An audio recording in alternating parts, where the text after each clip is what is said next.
What's going on, YouTube? AlphonZeus Team Gradelock here with another episode of Team Gradelock Unlocks Week. We're going to be going into the results from the local event that we had on this past Friday and going right into the Bushiroad World Championship Qualifiers for almost all three of the trading card games there. We had members from Team Gradelock there almost all weekend, and at least have some basic results as to who topped with what decks. We don't have deck profiles yet, but at least we can disseminate the information to you just to make whole thing's like official. So start things off day before the Saturday event for Cardfight Vanguard in Albany. We had a little single tournament. I think it was 8-9 people that participated for Cardfight Vanguard. I was running the D Robos. First game I went up against Henry. He was running Novell, and first game he got Gradelocked. Second game I managed to get the momentum with Die Kaiser and the brake rides. With 2 brake rides, I managed to at least secure that for a victory. Round 2, I faced up against CK. He was also running Novell, and he managed to control my field with the retire power, retiring my starter, which was Goryusha, or using the Novell limit break to retire my entire field. He pretty much had control, and I just had to try and rush him down no matter what. But he managed to get into Novell, and he beat me for a 2-0 victory. I think game 1 I was also Gradelocked at 1. And then round 3 I actually went up against Thomas. He was running Eradicators in Naokami. I guess he was trying to guard early, although I did hit the triggers when it did count, so he still took damage. And Die Kaiser Break Ride took it for a 2-0 victory. I know the top 2 that were there were CK and myself. So each of us got a sneak peek at set 15. So pretty much you got the set, so you choose whatever. CK managed to pull Hercules. I'm not sure what else he pulled. In my pack, I pulled out rares for like 5 boosters, and then 6th booster, I thought it would be Reverse Cradle, when it's actually Glendios. And so I instant-traded it to CK, since he was the member of our team that was really first and foremost as to building the Glendios deck, and I'll be looking forward to see what it's going to be like, especially when it hits the local scene this weekend. And then we move into the main event, which was, a lot of people from Team Gradelock managed to get out to, which was the Bushiroad World Championship Qualifier 2014 in Albany, New York. This is probably the longest drive we ever had to make in order to get there. We actually had Joe, Jason, Alex, Jenna, and a few other people actually kind of like get a hotel room on that Friday, the night before the Albany regional, so they got a head start there. I actually almost didn't get a ride to this regional tournament because the ride situations changed around, but fortunately that Friday night at the tournament game on, Christian was actually there, and Henry actually brought up the idea, hey Christian, do you have room in your car? And he actually did, so he allowed me to go with him, carpool with him, give him gas money so we can head to Albany together. So I thank both Christian and Henry for giving me one more chance very last minute in order to attend this regional tournament. And just to give a little bit of background information, I've been at almost every single Bushiroad regional tournament. To start things off, I was at the 2012, if you don't see right here, World Championship Qualifier for Vanguard. I was running Champ Seal Angel Feathers, and I went 0-2, scrubbed out like a champ, because first round I went up against Spike Bros, and Dudley Emperor just got the combo off me with extra attacks, 5 attacks. Oh man, that was pretty scary. And then round 2 I lost against Azel Superior Ride, and I was Gradelocked on 0, and he did the Superior Ride to just secure the win for it. And then we move on into the World Championships for 2013. So you see my tag right here.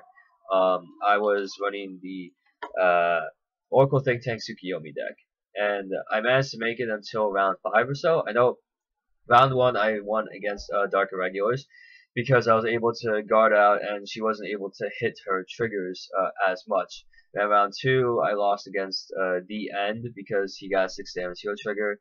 And then 3rd, 4th rounds I managed to win because I managed to get past using the stack, or definitely utilizing as much as possible with my draw and remembering this deck without even worrying about it, because I run different crit triggers and different draw triggers with different flavor text on them. It helps me to differentiate if this trigger was in fact part of the stack or not. And then I lost, I think in round 5, I think it was against the End, because I guess I couldn't guard it after trying to not let it get its effect off that much. And then we come across to the 2014 Team League Regional, where I went with Team USA Pals, which was Team United Sanctuary Alliance Paladins over Paladins stacking.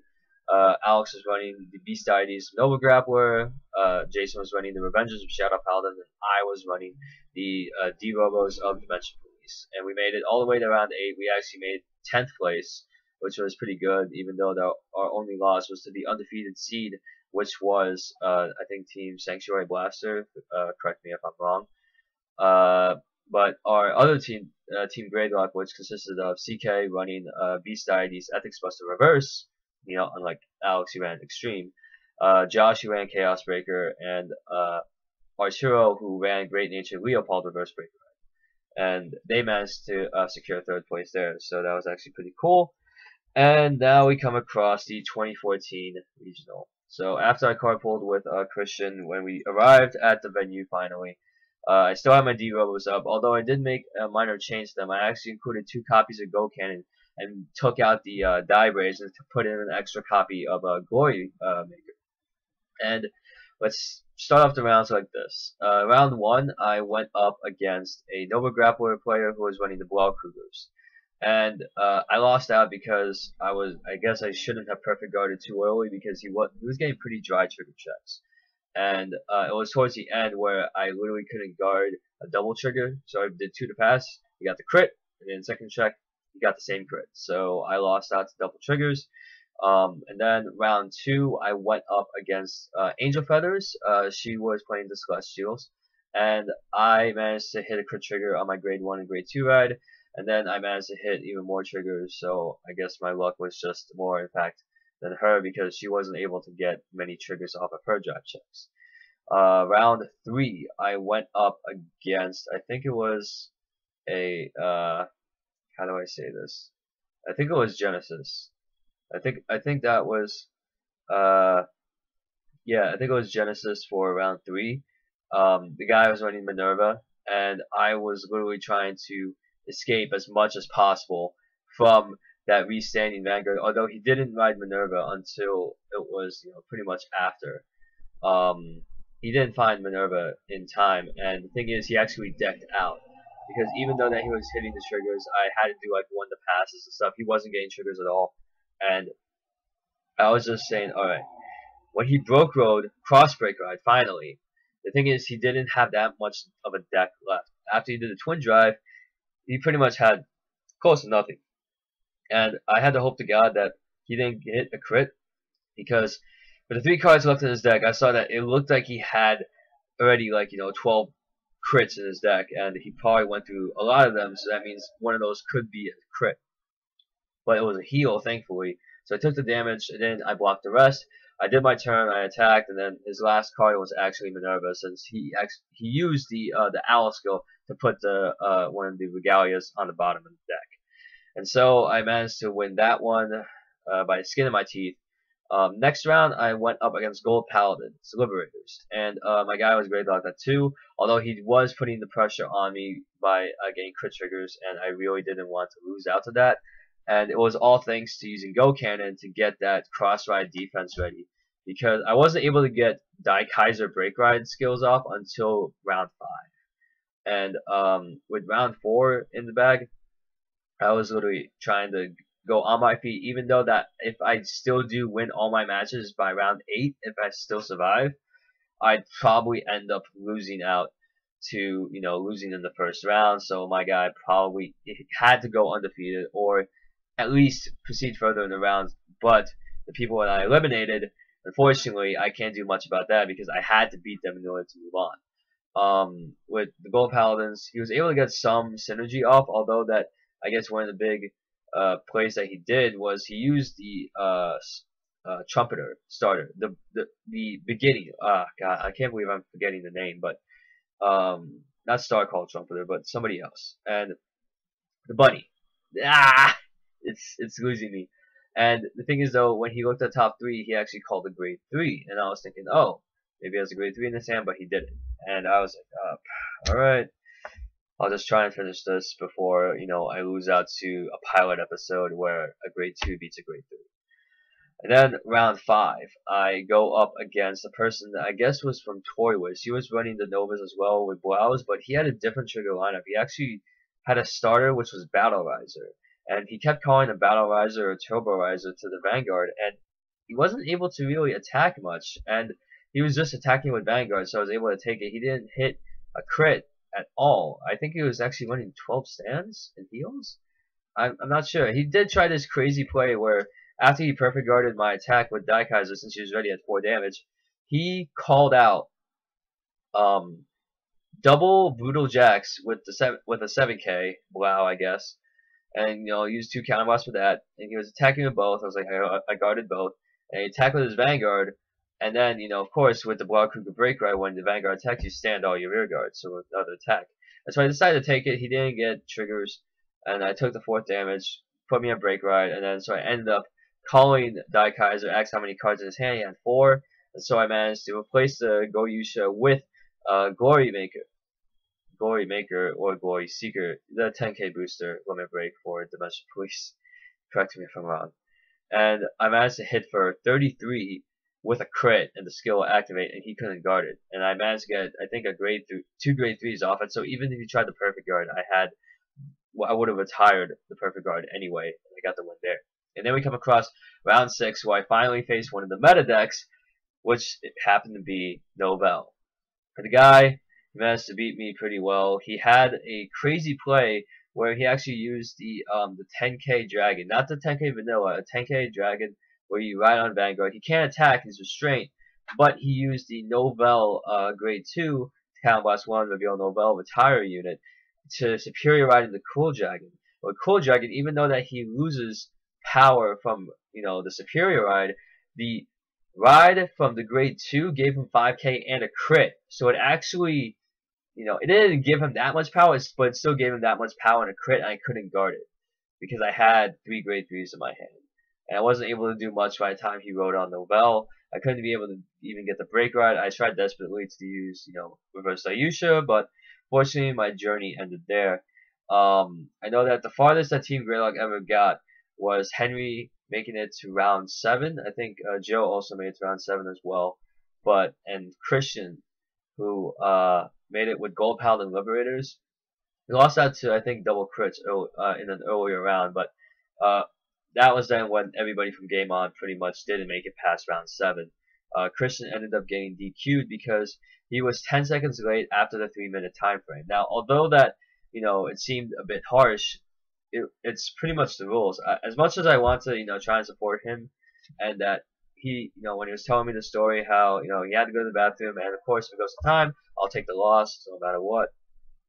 And thing is, I guess I don't know if he got sidetracked or whatnot, but thing is though, especially when he tried to appeal to head judge, of course this is his tournament life on the line. You would want to try anything you can in order to try and say, hey, like, I know I'm 10 seconds late, but can you just do something? But of course the head judge, JD, he would say, sorry man, I have to stick with the rules strict, because if you're late, it doesn't matter if it's 10 seconds or 10 minutes, you're late, it's DQ'd, and kind of a sad way to go. But of course, I guess you just have to be strict about it. And as much as I understood that, I know that when Vanguard cut to the top 8, there were, I think, 3 undefeateds there that were guaranteed. And then there were, I think, 14 people or a little bit more that were left over, but they all had to rely on tiebreakers. Now, as much as I wanted to say, okay, it's kind of sad, especially for people who went X1, it's sad to see that, like, after all your efforts, you had to rely on the people you faced. And the thing is though, by that time the round where you went X1, unless you went undefeated until round 8, you literally have kind of a bad chance to make it, because you are eliminating every single opponent that you have on that round, since you're both X and 1. And very rarely would they pair an undefeated down with an X and 1. And it must have happened in round 8, but still, it's kind of crazy when you think about it. I would try to see if I can maybe ask Bushiroad, maybe especially when you cut to maybe top 16, since we're trying to make the Vanguard community grow a little bit more. it's kind of hard to do that. But I honestly don't know what's with the timing in terms of with Bushiroad, as well as organizing the tournament events. Because of course, yeah, even though that it seemed a little bit sloppy at the beginning, because when we pre-regged, and of course, set up the forum, type in the information, show bring photo ID. When we got there to the registration, we didn't even have to show it. They would just say, oh, you pre-reg? Okay, pre-reg line right here. And then we went around, and literally the staff there, they handed us our goodie bags, which had the playmat, and the playmat, oh boy. The playmat is right here, of course. Looks pretty nice. Really cool with, Kai and the mates, and Caution Knights, Aichi, and all that. I don't know, I actually really like this playmat. I probably want to bring this to game on next week when I get the chance. And so that's one of the parts where I was really kind of taken aback, because everybody was fearing the round 0 happening, and the thing is, even though we pre-reg, it felt like we didn't even pre-reg, because by the time we got to first round pairings and stuff, we just saw numbers, and we say, okay, you use your number to find the related, and you find your seat from there on. And the thing is, I kind of felt more like a number instead of an actual person. So, and it made the pre-registration process a little useless, if I may say. But overall, I guess the event was okay. It was probably better than, or probably well managed than the one at Long Island. And Team League was just really big. Even the Bushiroad president of the USA division, he actually approached the mic before even the round started, and he wanted to apologize for what happened at Team League earlier this year. And of course, yeah, it was all right. I guess some of the highlights besides the how do I say events from Cardfight Vanguard, at least that Saturday, we ended up having a couple of side events. Of course, we were on the farm getting those promos. I literally wanted to fight, although a lot of people are just exchanging signatures and writing down timestamps and stuff. Because the thing is that really defeats the purpose of a free fight. Then might as well just hand out promos and just limit it to people just sign in and say, all right, then you signed in, all right, here's your promos. You can take 2 of a promo if you want, or you can take 1 of each, whatever you want. And sad part is a lot of people are just signing off, and they didn't really want to play Cardfight Vanguard, Weiss, Schwarz, or Buddyfight because they want to go out to eat or something like that. And although, yeah, I may sound like a goody two shoes, I want to go buy the system, but literally, even free fights, it's playtesting. Right? Just playtest against new types of decks, meta type of decks, etc. And so those were the 2 glaring problems that I saw and I experienced at this world qualifier event. And of course, the one with the free fight has been occurring for past year or so now, and I really wanted to bring that up and see if you guys have any comments about that, so you can comment down below about that. In terms of what happened the day after, I was not able to go to the Sunday event, although I would have loved to, for both Weiss, Schwarz, and for Buddyfight, because the mats were amazing. And what I've seen so far, I know that for the people who cut the top 8, we actually had Joe play Katana World Skull Warriors. He managed to make it the top 8 with another fellow Katana World player who I don't know who it is, but he ran the ninjas. So it's pretty cool to see 2 Katana World decks, both archetypes, make it into the top 8 among the Dungeon World decks of Hybrid, as well as the Dragon Knight of Dragon World players, or Thunder Knights, my bad. And at least for the top 4 that we've seen, I know that the winner who actually won was actually the same champion from last year at the 2013 qualifier. So we actually have a champ back to back for that. And in Weiss Schwarz, the tournament that I actually wanted to enter for Sunday but couldn't because I had the LSAT course prep that same day. I know top 2. The first was actually a Bakanatori deck. Sorry if I get the anime wrong. I'm not too familiar with that. But the second place winner was actually Sword Art Online, a red Silica deck. And I remember Silica from the first Sword Art Online Weiss Schwarz set that Josh built. And have Silica, come in level 3, heal damage, and even have the climax combo where you can literally take stuff from your opponent's, drop zone or at least waiting room, put them on the top in any order, so at least they'll be less likely of a chance to, get damage canceled. So really cool to see an old school deck, at least in the American Weiss Schwarz scene, really do well at an event, especially in a game kind of as complex as Weiss Schwarz. So outside of what we've seen in the regular events featuring the trading card games, with the free fight, I managed to at least get some stuff as well as offer some loots. To start things off, there was actually people that were demoing the Love Live smartphone game, and I demoed it. It was pretty nice. It was a DDR with the hands, kind of, and when you play the smartphone game, you actually get to have a sticker sheet, and I wanted to get at least more than one, so maybe I can decorate my deck box and have one just to look at, fanboyishly. And I think this was actually making me want to watch the anime now. Maybe even build a Weiss Schwarz deck around it, even though that my funds are pretty limited as they are. But hey, it was pretty nice, and I'm still trying to see who I'm gonna choose as my waifu out of the 9 idols that I see there. Let's see. I think that should be all in terms of the Bushiroad tournaments. I think Team Gradelock did pretty decent, at least in their outings. Even though it's sad that nobody from that 10 game on was able to crack the top 8. I'm just happy we managed to make it as far as round 7. I'm just happy I managed to break my record and in the singles tournament and make it past round 5. Then so I'm in round 6. So maybe I'll do better next time with a different deck. I know that with Legion format coming out, it's probably gonna be a hard reset on everything. Probably gonna have to sell all the cards or almost all the cards, and pretty much start from scratch. Now, in terms of the future, I think that in terms of video content, I know I apologize that we haven't put up much, content from this past week. A lot of us have been busy. I've been trying to, keep my LSAT study priorities intact, and I do apologize that we haven't had a casual series or even a match in general or deck profiles. But I do promise that hopefully when I go back to Game On Wednesday, we'll be able to record some new content, maybe do some deck profiles from the people that managed to top, because I know that some people may have been interested in, we can deck profile Joe's Skull Warrior deck that made it top 8, as well as Arturo's Dungeon World hybrid deck, and we might even do a Q&A from the last time. I know that I even mentioned that before, but we didn't really follow up on that. But hopefully on Wednesday we'll be able to at least get all of that video content accomplished. So that will be concluding the tournament report from Team Gradelock, at least in terms of our perspective.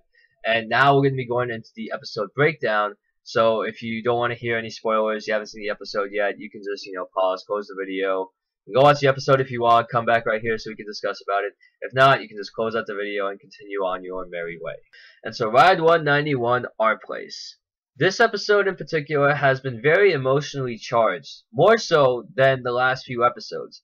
Because with this one, we have 2 card fighters that know Aichi on such a level that has developed in the course of Season 3. And with Korin and Naoki now fighting against each other, it can get pretty crazy. Especially when you have Korin running the Star Invaders, the Wing Joker, and Naoki running the Brawls and Narukami. You have 2 decks that really rely on eliminating or manipulating your rear guard presence.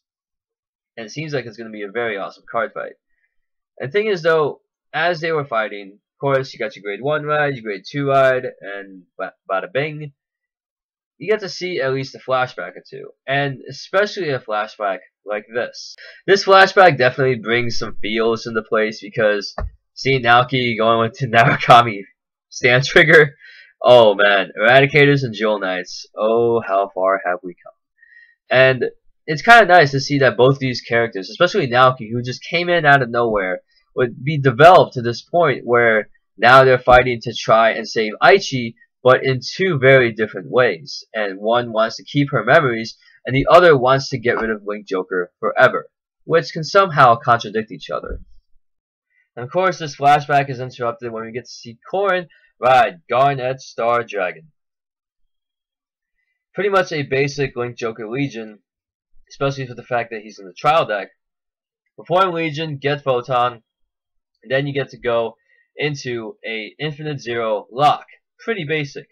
However, what's more interesting is when she called this card, and when it attacked and hit, this is where it gets very interesting. So when we see Flash Gun, Star Vader, Osmium land a hit on the Vanguard, for no Counter Blast or Soul Blast, you can actually choose one of the locked cards your opponent controls and Omega Lock it for a turn, which makes it very deadly and garnered quite a bit of a reaction from the rest of the people that were watching this little card fight. And therefore, it brings this to another level in terms of, hey, you might want to run forward this guy, especially when you have locked cards. Well, maybe not 4, but still, this guy seems like a great grade 2 unit to have. Now, usually with any other clan, you'd kind of be screwed over because you lose out on a good amount of attacks for your next turn, especially when you have a card that would be Omega locked, which makes it even more useless. But the thing is, Naoki doesn't even really care, because his Vanguard Ace unit, it doesn't care about rear cards anymore. When he performed Legion, and then for a simple cost, you can literally just attack 4 units. 1 including the Vanguard, and then you can just pop whatever units that you feel like, you don't really need. And to have that sort of power on a Vanguard, you just evolved into maybe what hopefully will be the final evolution of the Vermilion Kaiser Dragon. Draconic Kaiser Vermilion. Sorry. Anyways. Because remember, Counter Blast 3, you attack the front row. The previous card before with the Legion, you get to at least attack all 3. Well, the Cross Ride attack all 3 with a crit. And then when you attack all 3 front row with, the Knuckle Buster Legion, and then the Cross Ride Legion on top of that, you're going to attack 4 units. Okay, I think that should be enough. I don't think you need to go any further than that. And it shows really that they can do so much with, your cards being locked. Whatever the Vanguard may be, it's going to look pretty damn scary for an Eradicator and a Brawler. You definitely want to be nervous, or you definitely want to really rethink your strategy when you go up against a clan archetype like any one of those two. And the thing is, even though that he wasn't able to defeat Korn that turn, it was still amazing to see how the whole card fight was going to look like. Because now Korn, she doesn't really have Chaos Breaker on deck, so she couldn't really get a lot of draw power on. But then we see a brand new Legion in the anime. So we get to see an immediate ride on Ionization Star Vader Hafnium, and she goes into Legion immediately. This card seems like a great combo card for a lot of Link Joker Ace units. Because thing is, especially when you have somebody like Dark Zodiac or stuff that can keep stuff locked, when you ride Hafnium, it's a very big game ender. Or, I guess, a final turn card. Because when the unit attacks a Vanguard, if it's in Legion, you get to choose each one of your separate units for each of your opponent's lock cards, and those units get plus 5,000 until end of turn. That's pretty much saying if I Omega Lock your field, you pretty much give all 5 units on your field plus 5. Of course, it's kind of like Platinum Azo in a way, except it has a restriction where you have to have a locked card, and that equals the 5k for a unit. So it's a different one, but I still feel this is a great final turn aggression card. So it seems like all hope is lost for Naoki, and he would join Miwa, Misaki, and Kamui back into the world with his memory erased. But that won't be the case because, at least for the Vanguard attack, Naoki pulls out a second Quintet Wall. Now, it may seem a bit far-fetched to have 2 Quintet Walls in a deck, but at this rate, it does seem like a very good card to have in a deck post-Legion. Because the thing is, you're going to be needing 4 cards if you're going to be conducting Legion multiple times in a row. And the fact that you can have Legion, and then if you Soul Blast the cards from that, you literally can perform Legion and almost not deck out a lot of the time. And with Naoki running 2, Quintet Walls, it seems that they would be part of the meta as we start to wane a little bit away from Perfect Guards. But anyways, back to the episode. We get to see Naoki go for another 4-unit attack, and this time putting away Korn for good, because of course Korn had to use up pretty much the last few cards in her hand to just call out to the field so she can get more attacks in. And especially with a card like Hafnium, you want to be able to fill up your field as much as possible. With the remaining few cards in her hand afterwards, Naoki had this game won, especially when you see that 6 damage. Now, the thing is, Naoki did not inflict judgment on Korin. It seems that, this was a brand new thing that wasn't really part of it because, of course, Korin was not a Quattro Knight. She was actually, I guess, Aichi's waifu. That's the best way you can put it. This episode now ended off with her almost fainting. The thing is, Aichi woke up and just ninja'd his way over, had Korin in his arms, and, of course, Korin apologized, but Aichi was like, don't worry, I got this. And then we get to see this. Now, of course, a knee-jerk reaction to a lot of the fans would be, oh, this is just more Kaichi shipping, when especially after both Aichi and Korin had a moment together, all of a sudden, when Kai called Aichi, immediately goes to him, and he calls Kai-kun. And you just remember, oh man, it's like Season 3, Season 2 all over again, but this time it's Season 4. And I kind of like this one, because now it sets up for a future card fight. But unfortunately, this epic final confrontation would not come to pass, at least for maybe another episode or two. Now, I've seen the episode preview for Ride 192, and instead of the Kai-Aichi card fight, we get to see Galliard step in to try and get things even all the way back in Game 3 between him and Kai. Seeing the Gold Paladin Liberators and the Perdition Dragon silliness of Kagero, I want to see what in the world will happen in this final fight, at least between these two as a rivalry, since Galliard was recently appointed as a Quattro Knight, and Kai has been pretty much Kai, one of Aichi's greatest rivals in the whole series.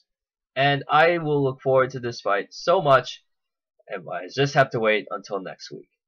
Now, I guess that will conclude the whole episode breakdown for Ride 191. I hope that you enjoyed this little part of it. I know that this is a very long video, but I wanted to at least put everything into one, so you at least have everything you need in order for me to unlock your week. And that's it for this week's episode of Team Gradelock Unlocks the Week. I'm your host, AlphonZeus. I will see you guys next time, and take care.